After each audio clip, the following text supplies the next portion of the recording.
morning and welcome to the Davos Hub Culture Morning News Show. My name is Edie Lush and I'm coming to you live from the Hub Culture icon. I'm the executive editor here at Hub Culture, the beating heart of innovation and ideas in Davos 2025.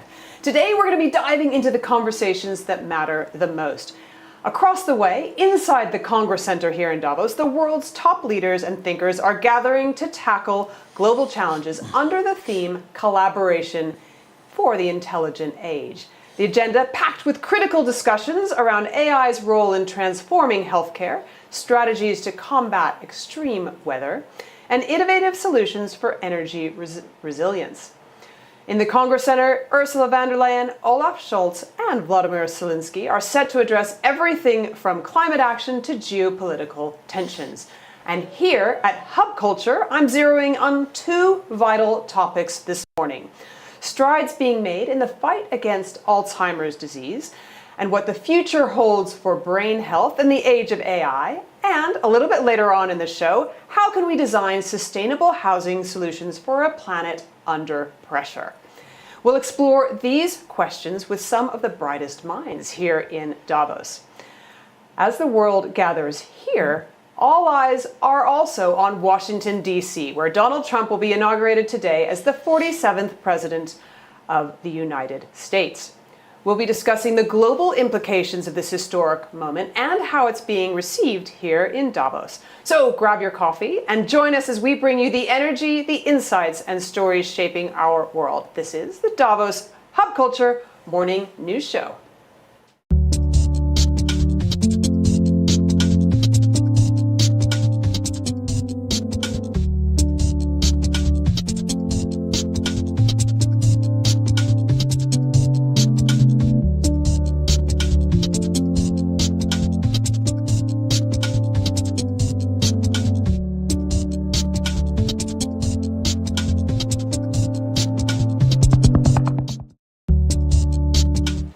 So joining me now, very pleased to have in the studio, George Vradenburg. How are you? I'm great, Edie. Good. Founding chairman of the Davos Alzheimer's Collaborative.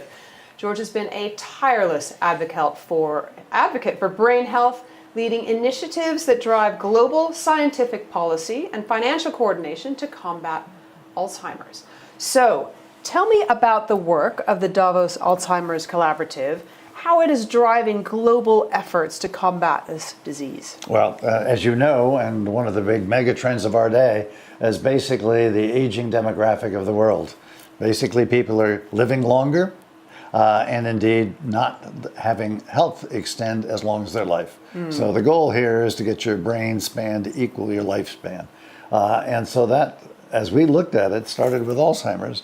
But we found that, in fact, going back, Alzheimer's is affected, the strength of your brain is affected by an entire life course of events around your brain. You're born with the same number of neurons you die with, but the synapses, the connections, are very malleable, very plastic. So that means either it can be damaged during the course of your life, or it can be resilient and build your resilience during your life. So that means two things. How do we make sure we reduce the risk factors that cause late life and midlife and early life brain disease? And at the same time, how do we build resilience in the brains to increase the productivity of the fewer workers that are going to have to support all of us in our older age? That's one of the big mega trends. It's amazing how the mega trends affect every single issue being discussed here. Early detection, often cited as one of the most critical aspects in combating Alzheimer's. What advancements have been made along this line? Well, we used to have to use imaging technology to determine whether you have the pathology of Alzheimer's in your brain. But now we have blood tests that are coming online, and we're now trying to persuade the doctors of the world to use blood tests. But the next step beyond that is using even less expensive technologies, like swabs, cheek swabs of saliva, digital tests that in fact can detect cognitive impairment. So we're looking at those things that can actually detect whether you have the pathology of the disease before you ever get symptoms, with the goal that we can introduce some sort of therapeutic intervention before you get symptoms, slow down the disease or stop it before you ever get symptoms. much like we did with HIV/AIDS. We don't have a vaccine or a means of getting rid of the of the HIV infection, but we are living completely normal lives, even HIV positive, because we have medicines that slow down and prevent the symptoms of HIV infection. I'm amazed that a cheek swab can help you get early detection. How does that work? It's basically all of your genes are in virtually every cell of your body. Right. So let's find the lower and lower, less costly and more accessible means, because we work not only in the big hospitals in New York City, we have to work in the community health context of Eastern Kenya, the Khalifa region, where basically you have either faith healers or you have community health workers who go out into the community. So you need the lower and lower less costly and more effective means of being able to collect those samples. Fascinating. Davos Alzheimer's Collaborative is looking to invest over $700 million in Alzheimer's research and healthcare transformation. How are these funds being allocated, and what is the impact you're hoping to achieve? Well, quite frankly, most of the genetic work has been done in white Caucasians of European descent. 80% of the cases of Alzheimer's by 2050 are going to be in the global south. So how do you get the cost of these therapies or other interventions, lifestyle interventions potentially, into the rest of the world? That means how do you train up the health workers around the world? So we work in health systems around the world to try and get lower cost, more accessible means of detecting cognitive impairment and detecting the state of the pathology in your disease. We also work with cohorts around the world. We want to do research in peoples around the world that are not white Caucasian. So if 99% or 90% of the genetics work is done in white Caucasians, and yet 80% of the people with these dementias are not white Caucasians, we better study these other populations. There are genetic differences, biological differences, social differences, environmental differences in the global south. And so we want to link the advancements that we're achieving in the north to the problems of the global south. So it's going to require a lot of investment, not just ours. And policy investment as well. Policy change? investment, encourage innovation and lower cost therapeutic interventions. Policy interventions which encourage better nutrition and lifestyle factors. Policy interventions which encourage the broader use of drugs that will attack metabolic disease in midlife, because those diseases, obesity, hypertension, and diabetes, are risk factors, big risk factors for late life dementia. How's AI being leveraged to research, diagnose, treat Alzheimer's? Well, there's two ways we can use AI. One is simply because the protein of the brain that gets expressed by these diseases is different for everybody. AI can be potentially useful in sorting through exactly all the different ways that the proteins in the brain are manifesting themselves into disease states. So they can do a lot of that much more rapidly than current technology. The other way is if in fact we ever get a good data set of all the people of the world, ideally, you take the maximal potential benefit, we can decide that in fact different lifestyle interventions or other interventions during the course of your life for different people are the better interventions. So this moves towards more precision medicine rather than one disease therapeutic fits all. It may be quite a different mix for a person in sub-Saharan Africa than it is for somebody in New York City. What are the ethical considerations when you use AI? Well, obviously consent, but we do have to be assured that the AI is producing more accurate information than we could otherwise do. One of the things about the human brain is its enormous, enormous complexity. It is not only what makes us competent, it is what gives us access to God, it is what gives us access to empathy, and there are a lot of qualities that it's a little hard to see how AI is going to replicate all of those. But it can replicate a lot of it, so we have to use it as a tool to expand our ability to attack this disease, and not just be the tool that is being used by AI against us.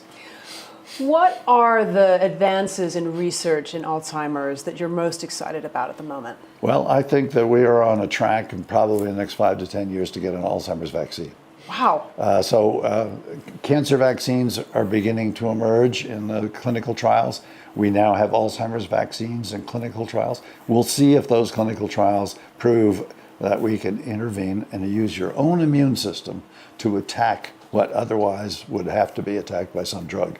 But so can we actually go in and prevent, through our own immune system, the ability to attack this disease before it starts? You've been a leading advocate for Alzheimer's awareness and action. What message do you hope to convey to policymakers and the public through your work? Well, what happens in the United States, we have actually gone from $400 million a year invested in Alzheimer's research to $4 billion. What has moved politicians? A, they're getting it in their families. B, our polling indicates that half of voting age Americans have it in their families or with a friend. It's touching so many people. And why is that? Because this disease is now highly prevalent. And one of the challenges is it's not just the person that with the disease, it's the caregiver. So families are being affected. The United States government is going to spend more on caring for people with Alzheimer's by the mid-2040s than we spend on our national defense. That was what drove politicians. They sort of understood that if in fact it gets that big a cost to our federal health system, is we ought to spend some money to try to avoid those costs. What keeps you inspired to take on this mission, to keep going on this mission in the fight against Alzheimer's? My family. 3 generations of my family been affected. A grandmother who it was called senility back in the late 70s. She used to sit in the closet and do nothing. And it was just old age, right? Well, it's not just old age. A mother who had Lewy body's disease, which is basically hallucinations. She called us at one point at 3 a.m. in the morning and said, there's a man in our house trying to rob me of my money. We go to her house, we look all over the house, could not find a man who was trying to rob her of her money. And she pulls my wife aside and says, that's the man. It was her husband.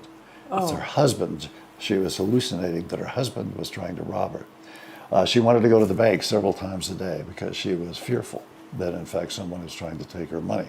So this kind of other aspect of a particular form of dementia really is quite scary for a family. And of course there's a cost.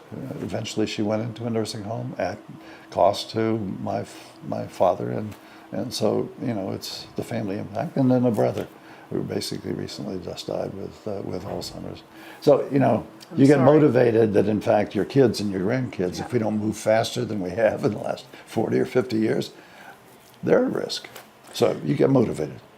What are you most proud of that you've accomplished in the last few years? I am not proud of anything that I've accomplished. Quite frankly, until I've saved lives, I haven't achieved anything. George Vradenburg, thank you so much for coming on to the Hub Culture Morning News Edie, Show. it's always a delight being with you. Always. Excellent. Stay with us. We will be right back having a look at sustainable housing at Hub Culture.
Welcome back and welcome to the Hub Culture Morning Show. I'm delighted to be joined now by Aref Dogmoch.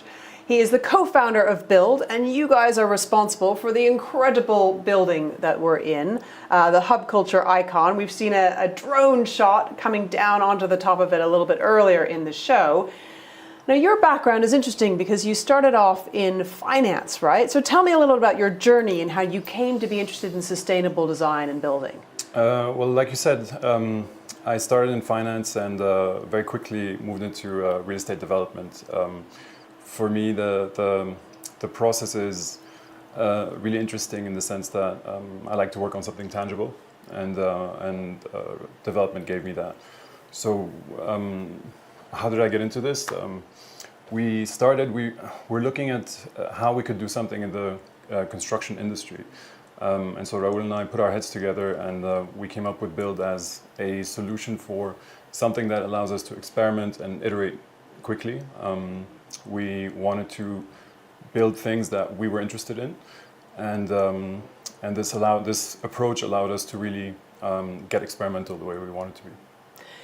So what are the big challenges around building sustainably is cost, right? And sometimes the argument is made that it's more expensive to build sustainably. Tell me about the economics of building a building like the icon. How fast can you get your money back? Well, the thing is, given that we're building on land that is relatively cheap compared to urban land, in this particular case, that's not the case, but our use is usually geared towards places that aren't as expensive in terms of land value. Mm-hmm. And so building something that attracts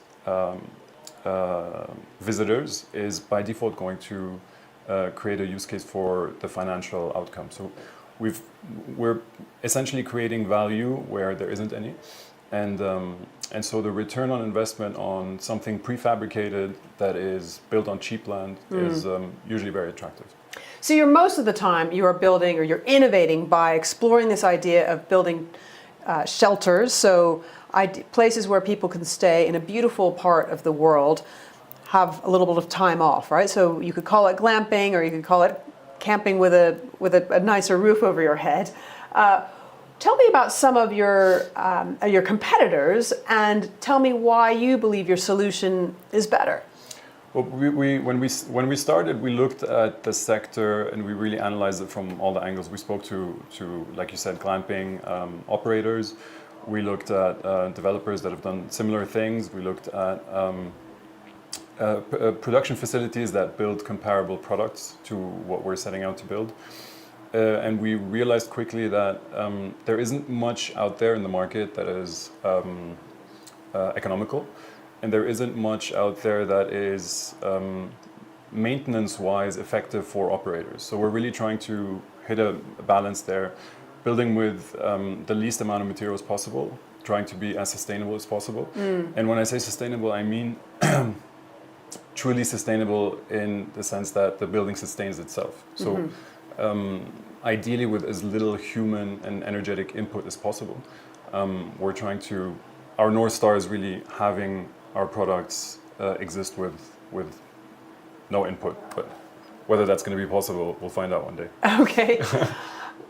I also am interested in the idea of sourcing locally. In a place like Switzerland, it makes sense because the trees are everywhere. But what about in a place like Egypt? Does it make sense if you think about things sustainably to get trees from Egypt?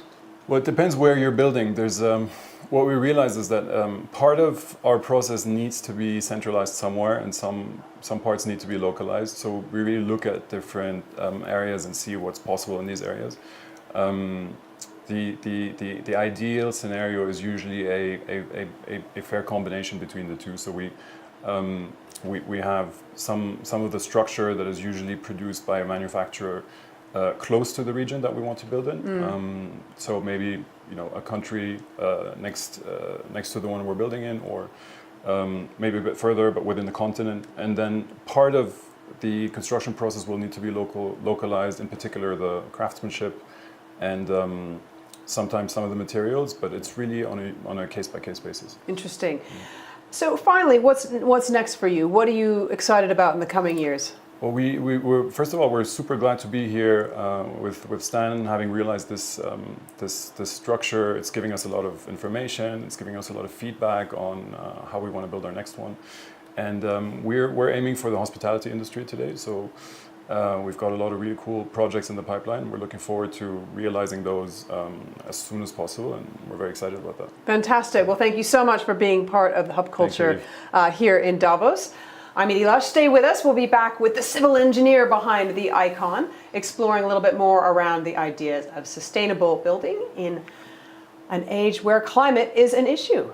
See you in a moment.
I am delighted to be back here in the Hub Culture icon, here with the engineer behind the building that we're in. He is Nael. He's the co-founder of BYLD. Welcome, how are you? Thanks, I'm good, and yourself? Good, having a good day. Yeah. So, I'm interested in the engineering behind this building. Mm-hmm. I imagine that it's taken quite a few iterations to get us where we are today. Mm-hmm. Tell me a little bit about your journey with BYLD and how you have come to build this particular structure, given where you've come through in the hospitality sector. Yeah, so I mean, when we first started BYLD, we were really focused on, finding a place where we could experiment.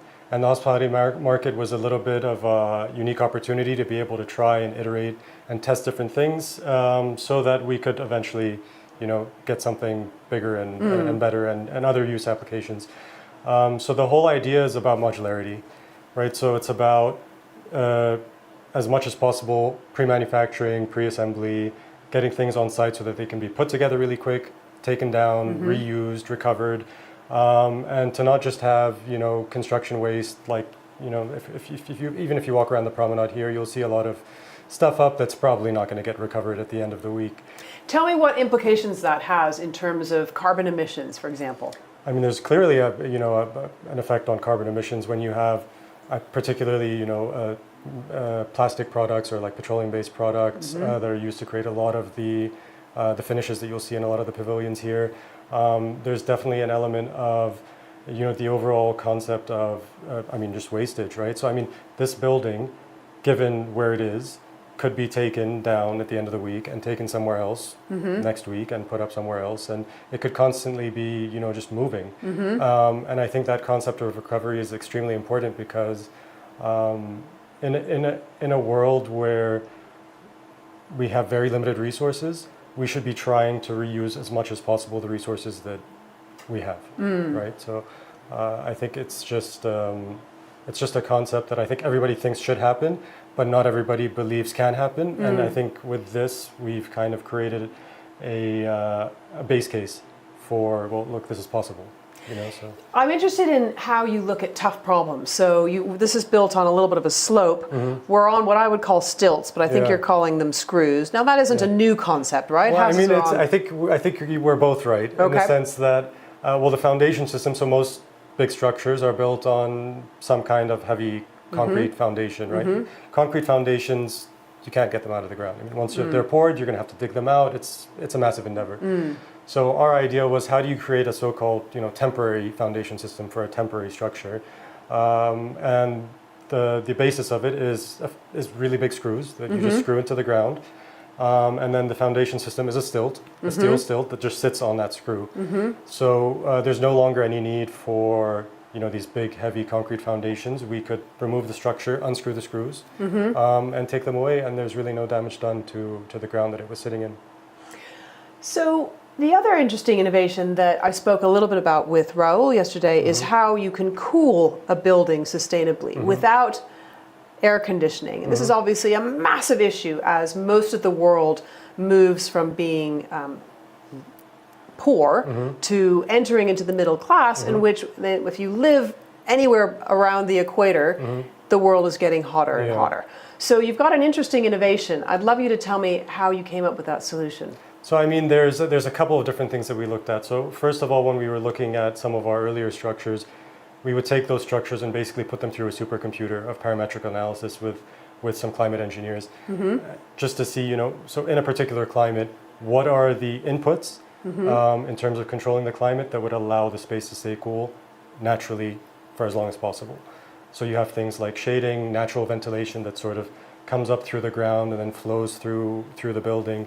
You have things like, everybody's heard of underfloor heating, but have you ever heard of underfloor and ceiling cooling? I haven't. It's the same sort of principle. So it's just cold water running through the pipes, both in the floor and the ceiling, and that can really have a dramatic effect on cooling down a space without having a noisy, loud compressor and an AC blowing air at you when you don't want it to be. So there's a lot of different ways that you can look at how to control the comfort. It's called a comfort analysis within a structure, and I think we've kind of touched on a few of them. So like I said, there's various inputs. You have glazing, shading, natural ventilation, radiant systems. I think there's, I'm trying to think of all the other ones, but I mean, those are the ones that we became hyper-focused on and we think are the most useful. What about waste? It's one of the issues that when you think about if you're building a structure in a bit of rural land, which is pretty untouched, you got to think about all the waste, both human and otherwise. How do you conceptualize that in a way that when you want to leave, you leave no trace? So I mean, the idea with services is, like you said, there's three fundamental services that every structure needs, right? So that's sewage, water, and electricity.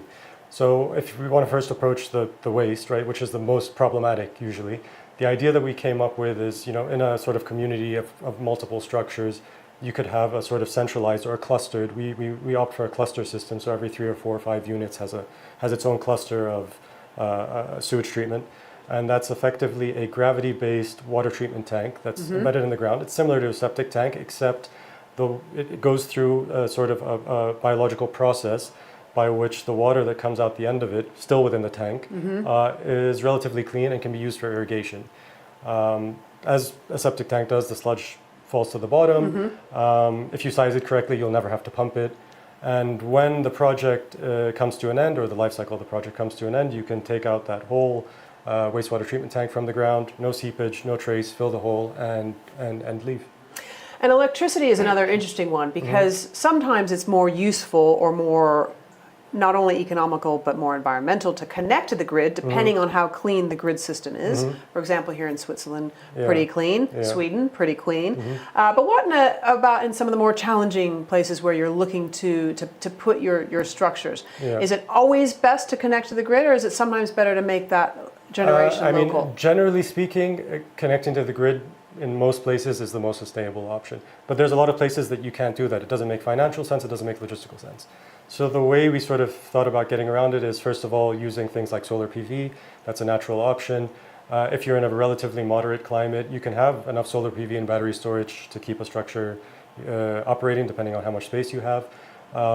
We also have the idea of a cluster system, and if you really had to use sort of something like a backup generator, we would never opt for, let's say, a diesel generator. We would opt for something like a biomass generator, where we could source local biomass like wood chips. So like here in Switzerland, they have a big biomass industry where you can source local wood chips that would effectively power that generator without having, you know, that really dirty hard fuel emission that you get from a typical diesel generator. And I think that there's a lot of different ways that you can do it, but I think that having a hybrid of both the renewables, maybe a little bit of generator, but obviously connected to the grid is a really good way to approach it. And finally, water. Obviously, one idea is to connect to the mains, but again, not always possible. How do you approach that? In most places that we've looked at, you can typically dig some sort of artesian well or find some sort of access to well water, and that's the most sustainable approach in a place where you have no access to the mains. So if you're able to do that, you can pump enough water for just as much as you need. You want to reduce as much the water that you're consuming within the building, so you'll put in low pressure taps, low pressure hoses, all that kind of stuff, so that you're using the least amount of water that you can possibly use. And we can also install within the structures a rainwater collection system that can either be recycled for grey water, or depending on the amount of rainwater that you have, could just be used for something, let's say like toilet water. So it would automatically flow into some sort of cistern for your toilets. So every time you flush, you wouldn't just be flushing clean, drinkable water, you would be flushing water that you can't really use for any other purpose. What's your dream for the next 5 years? I mean, I think our dream is, you know, especially after the last few days here in Davos, is there's just so many use applications that this can be used for. And, you know, a lot of people touching on the subject of sort of the fires in LA now, and things like emergency shelters, emergency housing, people looking for that kind of thing. I think there's a lot of use applications that this could really evolve into, beyond obviously this building, which is, you know, an incredible space, and obviously in this hospitality industry, which is sort of our bread and butter of our focus. But I think that honestly anything is possible in the next 5 years, and we're just going to take it one day at a time. Amazing. Nael, thank you so much. Thanks. Co-founder of BYLD, thank you so much for coming into the Hub Culture Morning Show, and thanks for your partnership here in the Icon. Thank you so much. All right, we'll be back later today. See you soon.